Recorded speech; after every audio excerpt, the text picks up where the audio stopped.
Salam, xoş gördük sizləri. Mən Elanaz Rezet müəllimi. Sizlərə 7-ci sinifin mövzusu olan bir hərfli haqqında danışmaq istəyirəm. Bir hərfli deyəndə nə başa düşürük? Bir hərfli istənilən ədəd ola bilər. Həmin bu ədədimiz mənfi də ola bilər, kəsir də ola bilər, dövrü onluq kəsir də ola bilər, tükaltı fayda da ola bilər. Bizim onunla işimiz yoxdur. Dəyişən.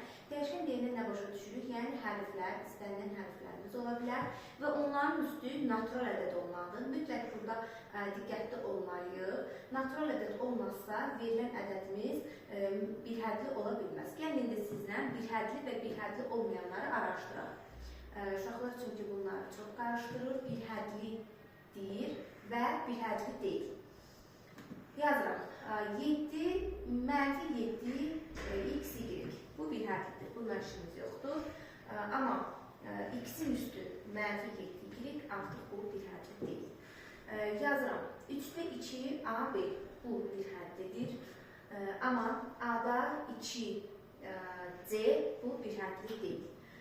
Modulda 4 X, Y bu bir hərflidir. Modulda X, Y bir hərfli deyil. Kök altında 16 A kubu B bu bir hərflidir. Kökün altında 3 A D bir hərfli deyil.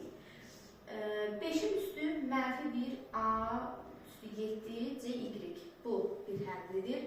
A'nın üstündə mənfi 1 B bir hərfli deyil. Yəni ki, bir hərfli və bir hərfli deyilləri artıq yetərincə ayırd edə bildik. Nə anladıq buradan? Verilən ədəddə hərfin üstü mənfi olmaz, məxrəcdə dəyişən olmaz, modulun içərisində dəyişən olmaz, kökün içərisində dəyişən olmaz, yenə üstdə mənfi olmaz. Bunlar bizim bir hərfimiz deyil.